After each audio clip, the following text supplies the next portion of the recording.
Muito bem, pessoal, mais um 720 e hoje a gente vai seguir falando sobre essa coisa da programação neurolinguística para sair do piloto automático. Vamos nessa!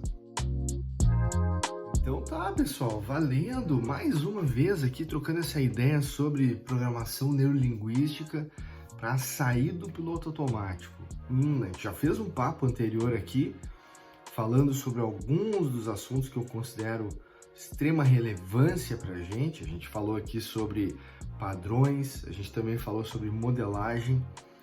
E nesse vídeo aqui a gente vai falar sobre dois outros assuntos. A gente vai estar conversando sobre identidades, que para mim é um assunto de extrema relevância. E a gente vai falar também sobre consciência. Então esses aqui são os tópicos para a gente fechar essa conversa sobre PNL para sair do piloto automático. Esse assunto ainda segue sendo assunto da minha semana, conversando com a minha psicóloga sobre essa coisa, né, de eu não me lembrar dessas coisas que aconteceram e tentando compreender esses movimentos meio filme clique que acontecem na minha vida. Então, eu sei que eu fiz e na verdade, eu só sei que eu fiz essa palestra porque tem esse mapa mental aqui, e aí buscando os históricos de e-mail você vai encontrar lá combinações, horários, não sei o que, e coisas desse tipo. Mas não é uma memória presente, não foi uma memória que foi de algum modo armazenada, mas eu tenho certeza que eu vivi boas e excelentes emoções antes, pré, durante e depois desse movimento lá, né? Mas vamos ver aqui o que tem pra gente conversar sobre essa coisa das identidades. Bom, a primeira questão é a seguinte: quando a gente fala sobre identidades, é sobre a gente poder se identificar em algum aspecto da nossa vida, sobre qual é esse papel que a gente desempenha nesse papel. Esse papel que a gente desempenha, ele tem um conjunto de capacidades, de coisas que sabe fazer, um conjunto de crenças, de coisas que acredita, né? E as nossas crenças podem estar sendo emprestadas também entre papéis, né? De situações que a gente acha que funcionam de determinado jeito, a gente acredita naquilo. Então nós temos essas crenças. A gente também tem um conjunto de comportamentos que a gente acaba tendo naquela situação, para aquela identidade. E a gente tem esse ambiente. Existe um ambiente onde aquela identidade ela está presente. E por vezes, quando a gente começa a tomar consciência que existem essas identidades, que existem esses movimentos aqui, é quando a gente começa a poder emprestar recursos que a gente tem dentro de um determinado contexto para outro. Muito do aprendizado eu entendo que da nossa vida, mas o que eu acabo tendo de entender esses processos de modelagem, de reconhecer padrões, é de poder pegar emprestado recursos que eu desenvolvi em uma determinada identidade e trazer ele para outra. Então, quando eu estou jogando basquete, quando eu estou escrevendo, quando eu estou palestrando, quando eu estou programando, desenvolvendo software, todas essas aqui são identidades. Ah, é o Daniel que está ali. Não, é o Daniel naquele contexto. O Daniel naquele contexto ele tem um conjunto de conhecimentos. Quando eu estou programando, eu tenho um conjunto de conhecimentos que não é exatamente o mesmo conjunto de conhecimentos que eu tenho quando eu estou em quadra jogando basquete. Tem coisas que se assemelham e é aqui que vem essa questão de poder compartilhar, né, e puxar recursos de outros lugares para que a gente possa ter alguma relação melhor com o que a gente faz no nosso dia a dia. Esse movimento, esse pensamento em relação a identidades é a gente poder enxergar de como que o nosso tempo também está sendo dividido em relação a elas. Qual identidade eu estou priorizando mais nesse momento? Qual identidade eu estou deixando mais de lado nesse momento? Qual identidade eu deveria estar dando mais atenção agora, porque o meu plano de vida, essa identidade é aqui mais congrega coisas que eu preciso me desenvolver, que eu tenho desejo de me desenvolver, né? Então, essas discussões, quando a gente discute, né, esse pensar sobre divisão de tempo, identidades e tal, no fim do dia, esse conjunto de identidades, ela responde a pergunta de quem é você agora. Então, se você conseguir relacionar quais são as identidades que estão aí presentes com você nesse momento, você consegue dizer quem é você. Não na essência, não na sua missão de vida, talvez, mas você consegue dizer quem é você agora. E talvez por essa reflexão você vai identificar que você de repente não está sendo quem você gostaria de ser, né? Talvez você se identifique como a pessoa que faz reuniões, a pessoa que só fica interrompendo os outros, a pessoa que não está mais indo atrás dos seus próprios sonhos.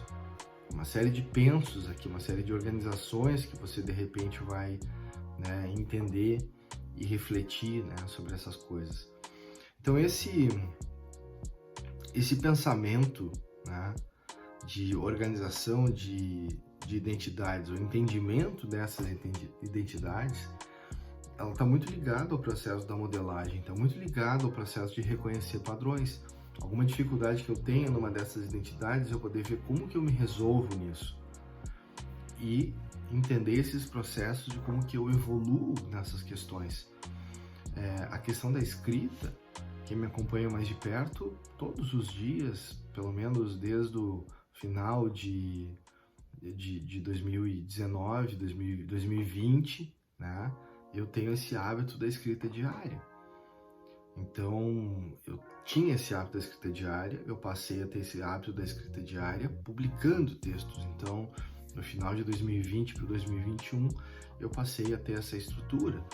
Então, basicamente, eu tenho mais de 300 textos publicados, né, no ano de 2021 e hoje no ano de 2022, que eu estou gravando esse vídeo, né, não sei que dia do ano é esse que você está vendo esse vídeo, mas eu tenho indicação para você de que o meu blog tem a mesma quantidade de textos que o número de dias do ano, talvez menos um, porque eu ainda não escrevi hoje, mas é isso.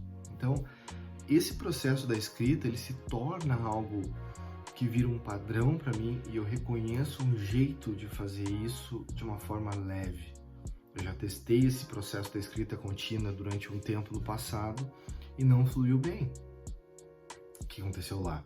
De algum modo, a identidade que eu estava utilizando para fazer isso, ou os recursos que estavam presentes ali para aquela identidade, as crenças, a busca, a capacidade, né? Esse primeiro teste aí já faz mais de 5 anos que eu fiz e me frustrei bastante fazendo isso. Então, existe uma reconstrução, existe a gente aprender mais com a gente mesmo e a gente testar novas coisas.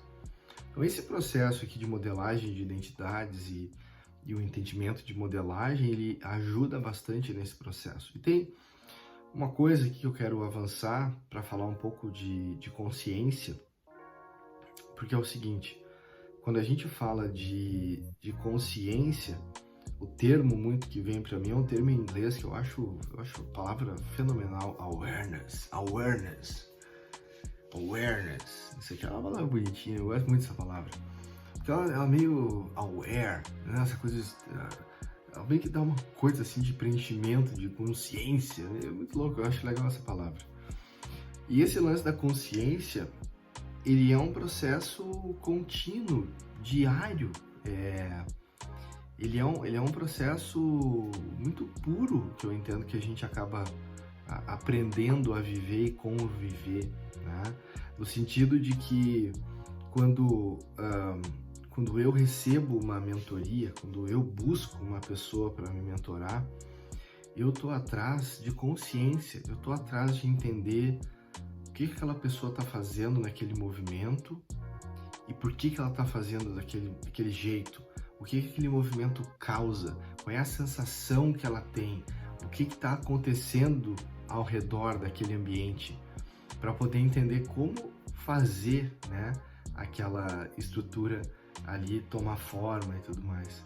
Então tem uma questão para mim de posicionamento, de poder se sentir presente naquele lugar que você estiver e começar a entender quais são os recursos que vão ajudar você naquele lugar que você está.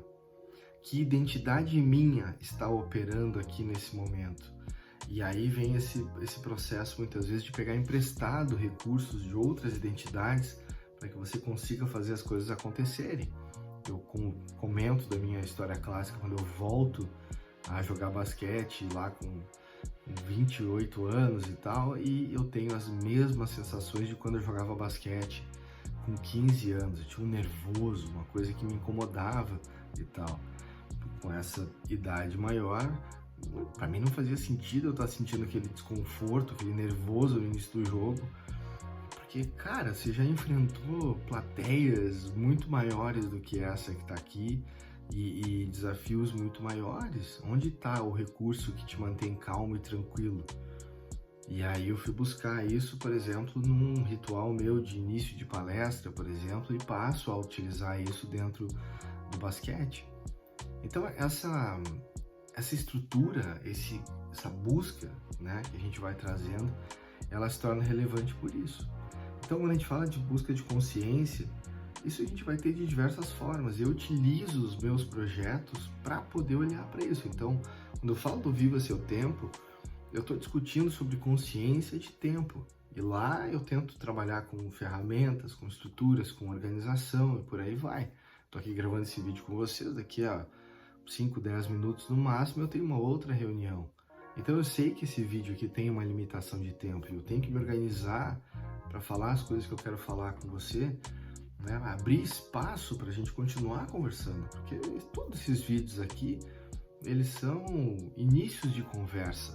Sou eu aqui fazendo um relato para você e com a esperança, não sei muita esperança, mas a expectativa, talvez um pouco, um desejo, diria eu, de que você me retorne, que você me busque para que a gente possa conversar mais sobre esses assuntos que a gente conversa aqui.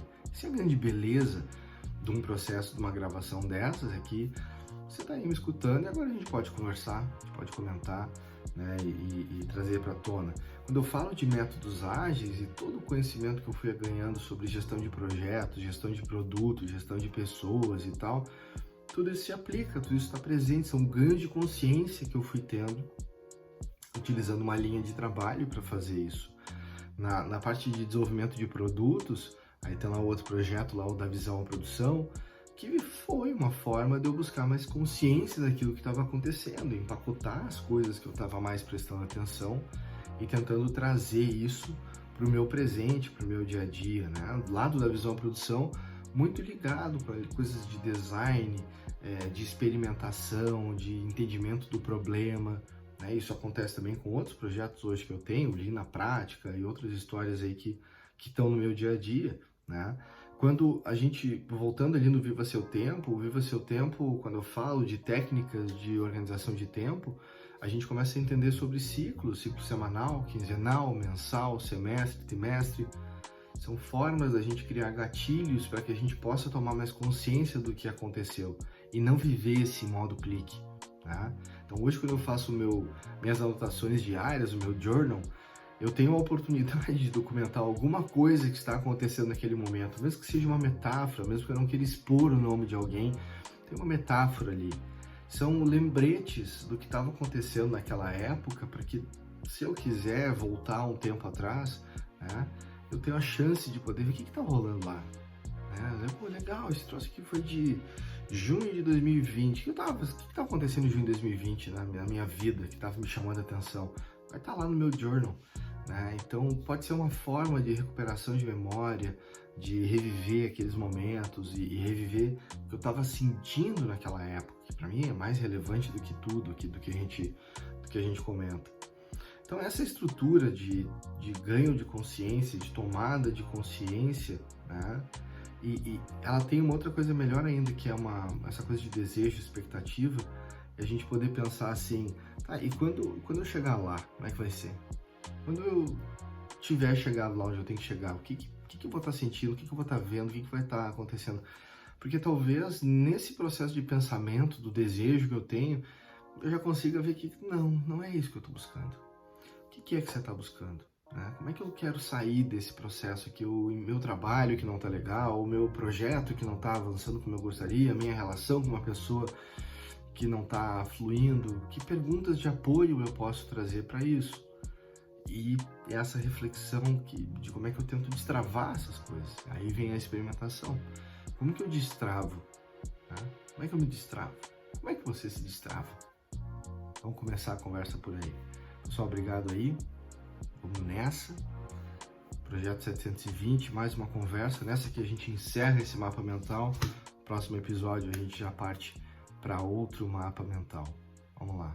Valeu!